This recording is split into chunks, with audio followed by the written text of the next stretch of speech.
नमस्कार दोस्तों, स्वागत है आपका साइट फॉर वर्ल्ड के ऑफिशियल लर्निंग प्लेटफॉर्म पर, जहां स्टूडेंट्स और जॉब सीकर्स के लिए करियर, टेक्नोलॉजी और प्लेसमेंट से जुड़ी इंडस्ट्री ओरिएंटेड और प्रैक्टिकल नॉलेज दी जाती है। अगर आप अपनी स्किल्स को नेक्स्ट लेवल तक ले जाना चाहते हैं तो आप बिल्कुल सही जगह पर आए हो। चलिए शुरू करते हैं आज का इम्पोर्टेंट सेशन।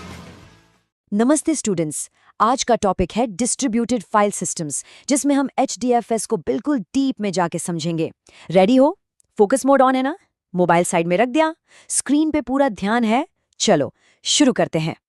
तो स्क्रीन पर देखो, ये है आज का अपना प्लान। सबसे पहले हम समझेंगे कि एक सिंगल सर्वर से आखिर प्रॉब्लम क्या है। फिर आएगा सॉल्यूशन यानी कि DFS। उसके बाद हम HDFS के आर्किटेक्चर में घुसेंगे, उसके रीड और राइट प्रोसेस को आराम से समझेंगे। फिर देखेंगे कि HDFS के अलावा मार्केट में और क्या है, और एंड में सबसे इंपॉर्टेंट बात, ये सब आपके करियर के लिए इतना जरूरी क्यों है। चलें आगे? ओके, चलो शुरू करते हैं प्रॉब्लम की जड़ से। इमेजिन करो कि आपके पास एक सुपर पावरफुल कंप्यूटर है। आपका सारा डेटा, सारी फाइल्स, मतलब सब कुछ उसी एक मशीन पर है। शुरू में सब ठीक लगेगा, लेकिन क्या होगा जब डेटा इतना बढ़ जाएगा कि वो एक अकेली मशीन उसे संभाल ही ना पाए? सोचो जरा। देखो, एक सिंगल सर्वर के ना 3 बड़े दुश्मन हैं। पहला, सिंगल पॉइंट ऑफ फेलियर, मतलब अगर वो सर्वर क्रैश हुआ तो आपका पूरा सिस्टम डाउन, सब कुछ बंद। दूसरा, लिमिटेड स्केलेबिलिटी, एक टाइम आएगा जब स्टोरेज फुल हो जाएगा, आप कितनी ही हार्ड डिस्क जोड़ लोगे, है ना?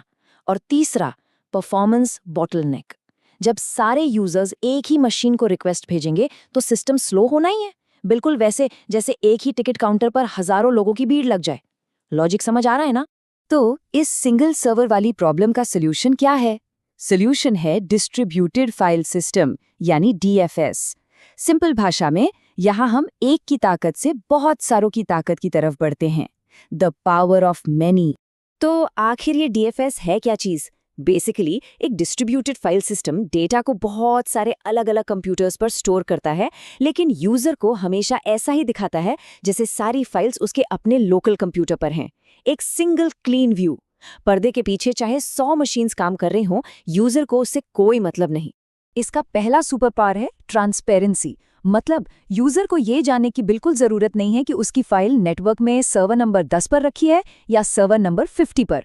उसके लिए वो बस एक फाइल है, बिल्कुल C ड्राइव में पड़े फोल्डर जैसी, सब कुछ एकदम सीमलेस। दूसरा और शायद सबसे इंपॉर्टेंट फीचर, फॉल्ट टॉलरेंस। इस डिस्ट्रीब्यूटेड सिस्टम में हर कंप्यूटर को एक नोड बोलते हैं, तो अगर 100 नोड्स में से एक फेल भी हो जाए तो भी सिस्टम रुकेगा नहीं, चलता रहेगा, और डेटा का कोई लॉस नहीं होगा। क्यों? क्योंकि हर डेटा की मल्टीपल कॉपीज अलग अलग नोड्स पर स्टोर की जाती हैं। स्मार्ट है ना? और तीसरा फीचर है स्केलेबिलिटी। मान लो आपको और स्टोरेज चाहिए, कोई टेंशन नहीं, एक और सस्ती नॉर्मल मशीन खरीदो और सिस्टम में जोड़ दो। आपको कोई बहुत महंगा सुपर कंप्यूटर नहीं खरीदना। इसी को कहते हैं हॉरिजॉन्टल स्केलिंग, यानी स्केल आउट। तो हमने 3 कोर फीचर्स देखे, ट्रांसपेरेंसी, फॉल्ट टॉलरेंस और स्केलेबिलिटी। लॉजिक समझ आया या सिर्फ वीडियो देख रहे हो? मेन आइडिया सिंपल है। एक मशीन की लिमिटेशंस को दूर करने के लिए हम बहुत सारी नॉर्मल मशीन्स की कलेक्टिव पावर यूज करते हैं। चलिए अब थ्योरी से निकलकर प्रैक्टिकल दुनिया में आते हैं। अब हम एक रियल वर्ल्ड DFS यानी Hadoop distributed file system HDFS के आर्किटेक्चर को समझेंगे। ध्यान से सुन रहे हो ना? यहाँ से चीजें इंटरेस्टिंग होने वाली हैं। तो स्क्रीन पर देखो, ये है HDFS का ब्लूप्रिंट। ये एक बहुत सिंपल कॉन्सेप्ट पर काम करता है, मास्टर स्लेव मॉडल।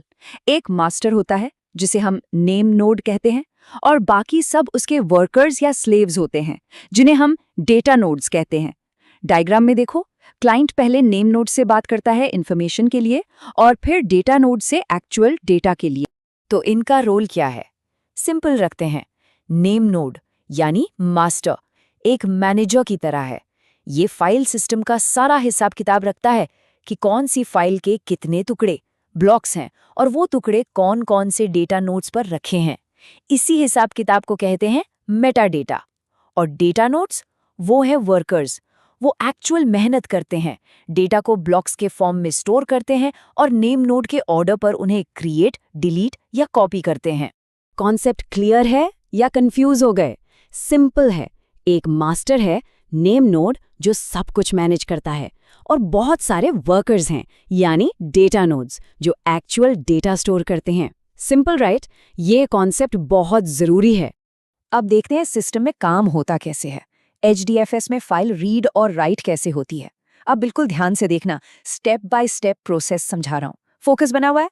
चलो पहले रीड प्रोसेस समझो। स्टेप 1, क्लाइंट जाता है नेम नोड के पास और पूछता है, सर मुझे फाइल x.txt पढ़नी है, बताओ उसके ब्लॉक्स कहाँ हैं। स्टेप 2, नेम नोड अपने मेटा डेटा रजिस्टर से चेक करके बताता है, ओके फाइल x के ब्लॉक्स डेटा नोड 5, 12 और 28 पर हैं, ये लो उनके एड्रेस। स्टेप 3, अब क्लाइंट सीधा डेटा नोड से कांटेक्ट करता है और पैरेलल में डेटा ब्लॉक्स रीड करना शुरू कर देता है। यहाँ सबसे जरूरी बात यह है कि डेटा ट्रांसफर में नेम नोड बीच में नहीं आता। अब right process. Step 1, client name node से कहता है, मुझे एक नई फाइल y.txt क्रिएट करनी है। स्टेप 2, नेम नोड चेक करके बताता है कि डेटा किन डेटा नोड्स पर लिखना है। मान लो उसने कहा डेटा नोड 7, 15 और 32 पर लिखो। स्टेप 3, क्लाइंट डेटा को पहले डेटा नोड यानी 7 को भेजता है। स्टेप 4, और यहाँ होता है मैजिक। डेटा नोड 7 डेटा को आगे 15 को पास करता है और 15 आगे 32 को। इसे कहते हैं रेप्लिकेशन पाइपलाइन। इससे ऑटोमेटिकली डेटा की 3 कॉपीज बन जाती हैं, जिससे मिलती है फॉल्ट टॉलरेंस। अब 1 सेकंड के लिए वीडियो पॉज करो और सोचो, ये जो 3 कॉपीज बन रही हैं, इससे फॉल्ट टॉलरेंस कैसे अचीव हो रही है? अगर डेटा नोड 15 क्रैश हो गया तो क्या डेटा का लॉस होगा? सोचो, बिल्कुल नहीं होगा, क्योंकि डेटा की कॉपी अभी भी डेटा नोड 7 और 32 पर सेफ है। यही है HDFS की असली पावर। लेकिन HDFS इस फील्ड में अकेला प्लेयर नहीं है। इसकी दुनिया में और भी पॉपुलर सिस्टम्स हैं। चलो एक नजर डालते हैं HDFS versus Google file system यानी GFS वर्सेस मॉडर्न मिनियो पर। इस टेबल को ध्यान से देखो। HDFS जावा में लिखा गया है, वहीं मिनायो मॉडर्न गो लैंग्वेज में है, जो कंकरेंसी के लिए बेस्ट मानी जाती है। और सबसे इंपॉर्टेंट, मिनायो S3 API कंपैटिबल है। ये बहुत बड़ी बात है, क्योंकि S3 आज क्लाउड स्टोरेज का स्टैंडर्ड बन चुका है। और GFS वो गूगल का इंटरनल सिस्टम है, इसलिए उसकी पब्लिक डिटेल्स लिमिटेड हैं। यहाँ एक बहुत बड़ा फंडामेंटल डिफरेंस है इनकी सोच में। HDFS की फिलॉसफी थी, कंप्यूट और स्टोरेज को एक ही मशीन पर रखो, इसे कहते हैं डेटा लोकेलिटी। लेकिन आज ये फिलॉसफी बदल रही है। मॉडर्न सिस्टम्स जैसे मिनियो कंप्यूट और स्टोरेज को अलग रखते हैं। क्यों? क्लाउड कंटेनर्स, क्यूबरनेटीज, इन सब की वजह से। इस सेपरेशन से आप स्टोरेज और कंप्यूट को इंडिपेंडेंटली स्केल कर सकते हो। यही मॉडर्न क्लाउड नेटिव आर्किटेक्चर की नींव है। चलो अब सबसे जरूरी बात करते हैं, ये सब हम क्यों सीख रहे हैं, ये आपके करियर और इंटरव्यूज के लिए कैसे मैटर करता है। अब एकदम सीरियसली सोचो, अगर इंटरव्यू में HDFS आर्किटेक्चर पूछा गया तो क्या बता पाओगे? Name node, data node, replication, read write process. System design interviews में इन्हीं कंसेप्ट्स की डेप्थ चेक की जाती है। वहां आपसे यही अंडरस्टैंडिंग एक्सपेक्ट की जाएगी कि आपको ये सब पता हो। तो आज हमने क्या सीखा? चलो एक क्विक रिकैप करते हैं। हमने सीखा कि बिग डेटा हैंडल करने के लिए HDFS क्यों जरूरी है। HDFS के 3 core principles, transparency, fault tolerance और स्केलेबिलिटी। HDFS का मास्टर वर्कर आर्किटेक्चर यानी नेम नोड और डाटा नोड्स, और HDFS का step by step read and right process. सब क्लियर है? अब आपके लिए एक फाइनल सवाल। अगर आपको गूगल फोटोज या यूट्यूब जैसी सर्विस के लिए एक डिस्ट्रीब्यूटेड स्टोरेज सिस्टम डिजाइन करना हो, तो आपका अप्रोच क्या होगा?